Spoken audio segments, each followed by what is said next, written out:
Hello and welcome to the Fishing Guide Podcast. I'm your host, Brad Wiegmann, and we're here with Steve Coleman. We're at the Sore Lip Mall event down here. Yeah. We're getting ready to have a big blast this week now. That's right, at the Crappie compound. That's it, down here in Mississippi on Sardis Lake. Yeah, and so Steve Coleman's with us. Man, this is exciting. Of course, it's always great to be, talking to the legend, Steve Coleman. Let's be easy now.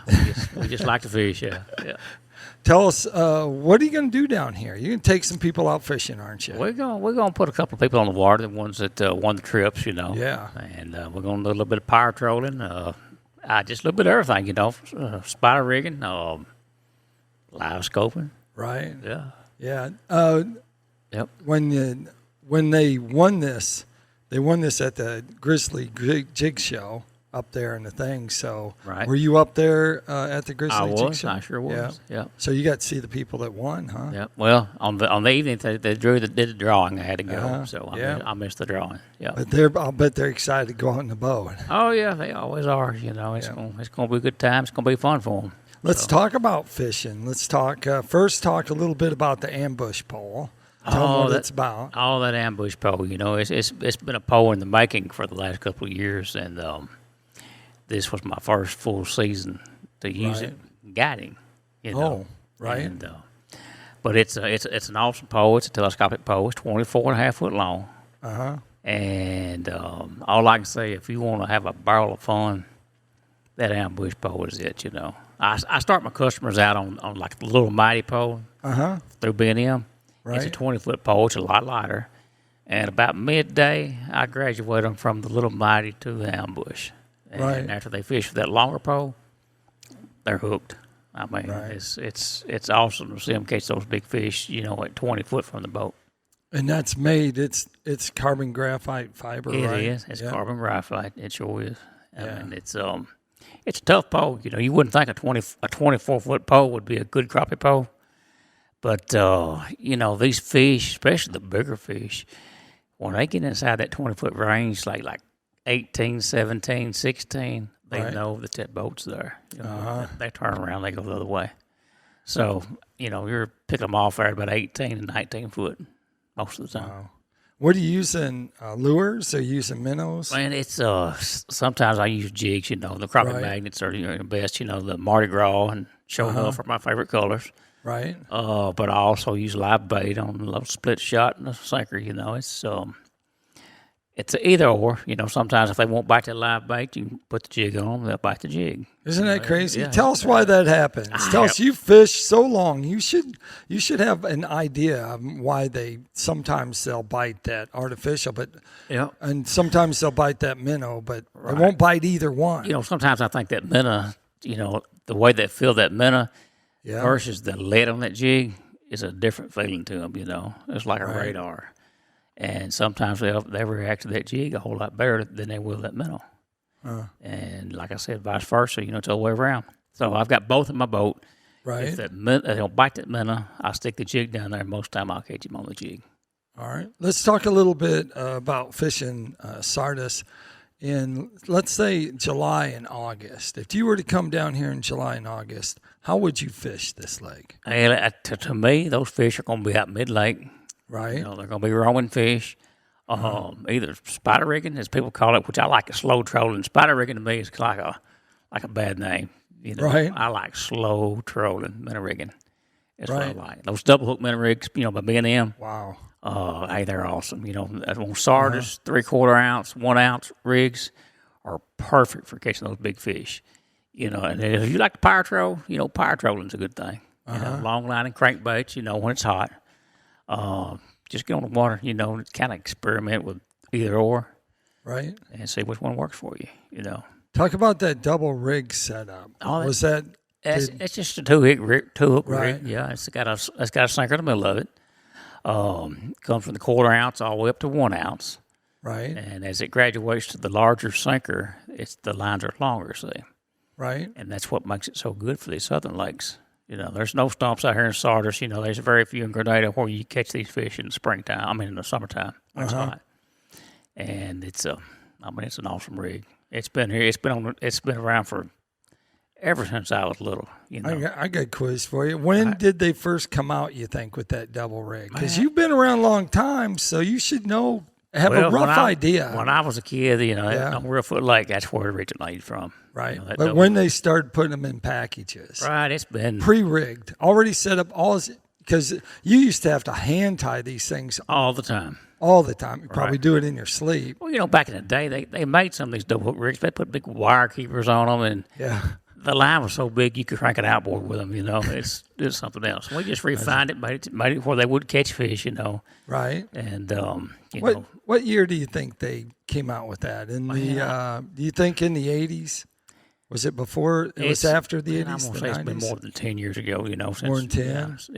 Yeah. Well, that's got to be a time saver. There's a bunch of them around. I'm gonna tell you. What else do you use that has been around for a long time? What would you not leave? That you have to have in your boat? That BGJP by B&M. Oh, all right. The jig pole. Right. That's it. I mean, it's been our bread and butter for many years. We've got the capstan coaling poles, which are great. Right. But that BGJP jig pole, the original pole from B&M. Right. I mean, you can't match it. I mean, it's there. I mean, there's no perfecting it. It's top quality. I mean, it's number one to me. Yeah. What do you think when you're trolling in that situation and you have them out in front of you and you're slow trolling out in front? Give us 3 important things that you need to do to be successful. The most important thing is boat control. If you can't control your boat, I mean, you're behind the game. That's it, and your equipment, just like the pole. Right. You got to have a good quality pole. You got to be able to see that bite on there. And the third thing, you got to have the right equipment. Okay. Just like that double hook rig.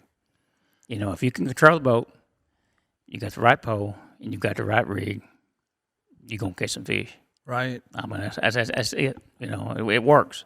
Because most people think a hit is when the rod goes down, right? But that's not always the case. That's not true. When you see that bite on that rod, we learned this from Live Scope. Okay. I can watch that fish on that screen. When he bites that hook, you'll never feel him most of the time until he turns and takes off with it. That's when you're seeing that bite on that pole. He's had that hook in his mouth for 3 to 5 seconds. That's the difference. That's a long time. That's a long time. Yeah. Yep. And so, you're from the old school, and you like live scoping. I like live scoping, but I still like trolling now. Right. That slow trolling it's relaxing. If you like to fish with your partner, whether it be your wife or your friend or whatever. Right. I'm going to say just go trolling, because you're both going to have fun. Right. With live scope, that's a one-man game. That's it. One person running the motor, and that's one's going to be catching the fish. Right. I've got many customers, I guide, and I'm running that motor, but I'm not fishing. I'm giving them that opportunity to catch those fish, and if they miss them, they miss them. So, right. And most of the time, I can get them on those fish. Right. Yeah. Yeah. But you have a lot of experience chasing those crappie. I have a lot of experience. Yes. Give us some more information on things that you've learned by live scopes that isn't really true, like you thought was true, but in reality, whoa, we just found out that that's not true. Well, what I always told you, be quiet, don't make no racket in the boat. Fish ain't going to bite. You're like, it's true. Because if you get a big fish in front of you, if you drop a sinker on the floor, that fish is gone. I mean, they're hearing everything that you're doing. Right. The big fish are, especially the pound and a half plus fish. Right. They're really sensitive to sound. That's just like a big old buck. He didn't get to be a 10 point by being slacking. Right. And the fish is the same way. You're not going to catch those big fish unless you're quiet and you can sneak up on them. Right. That's why we use the ambush. That's why it's called ambush. That's why it's called ambush. That's right. Yeah, I have one I've caught some fish on. They're a lot lighter than you expect. They are. And after you practice a while, of course you don't need no practice, but for other people that practice some, you get used to it. Yeah, just the days that I have my customers in the boat and I've got 2 poles laying there. Right. Let's get ready to go fishing. They look down like, where's your poles at? I pick it up and it's about this long, you know. I said, well, it's my Right. Mickey Mouse pole. What, you know. Then I get to put it out there, and they're like, good Lord, how long that thing. but you know, they like it. I mean, it's a good pole. What other tips do you have that you can give to someone, and maybe someone that's not live scoping, but they're just going out and they're fishing for fun, and say they don't have, you know, all the whole setup for slow trolling. Mm-hmm. If they have a couple rods, could they long line out the back with the trolling motor? Man, you know, just I don't know really how to say that, but you need more than just 2 rods these days. You know, especially on these crappie. You should own a rod company. Yeah. you need more than But you know, just get you a good setup that's comfortable with you. You know, if you just got 2 poles, I get in the end of the lake with a structure. You know, get you a slip cork and start pitching to that structure. Oh, all right. I mean, that's more fun than a barrel of monkeys. I'm gonna tell you. Right. Yeah, you know, just like on Grenada down here. That's all we used to do. We get up in that shallow water where them stumps will stick up, and we'll take that slip cork, just pitch right up to it, and it'd go right under. And sometimes those fish will be 2.5, 3 pounds. Wow. So you can still do that. You know, the way that we used to catch fish, it hadn't gone away. We just stopped doing it. Right. Yeah, we just stopped doing it, all. So that should be good. The fish aren't used to seeing that technique. No, but you know what? We're live scoping these fish out in a little deeper water because they're easier to see. Right. All those shallow water fish, they are safe now. Yeah. Well, they're safe until They're you show up with the they're ambush rod. Yep. Interesting. But you know, we catch a lot of big fish. But you know, here in the last few years, Right. those big fish, you know, I tend to just put them back in there. Right. You know, let them go. You know, a fish not gonna live for 7, 8 years anyway. You know what I've been told. That's what I know. Right. You know, the eating fish are 11, 12 inches long. You know, you catch a big female that's got millions of eggs in there. You know, kind of just put her back in there, let her do her thing. Right. She may not live another year, but she's gonna get rid of those eggs that year. So let's talk about lure colors, because you talked some about lure colors. Right.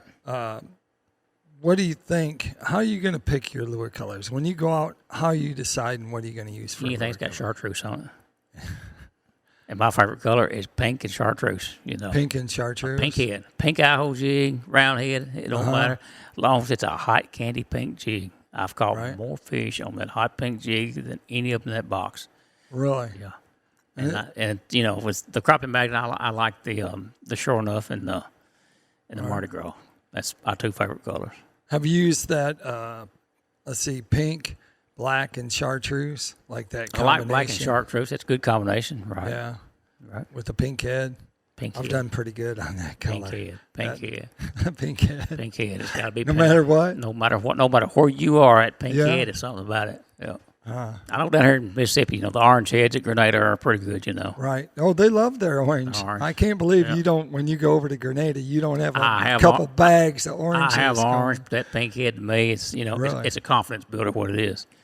It's what you have confidence in. If you've got confidence in your jig, you're going to catch fish off of it. Let's talk about the size of a jig. So in the winter, we've seen this big craze where people are using minnow shape soft plastics for them, but they're bigger. They're like 3 inches and things like that. I think Magnum size, I guess. I don't ever use oversized baits. You don't? No, I'm an 1.5 2 inch, you know, just something that's Right. medium size. No matter what the water clarity is? I know what it is. I use about the same thing all the time. I do just as good on that. You know, I know some lakes where you got black crappie, you know, deep water lakes like Del Holla. Right. You really got to get down to some 64, 30 seconds, something real small, you know. They're finicky. 2 pound test line, 4 pound test line. Right. I hate them lakes.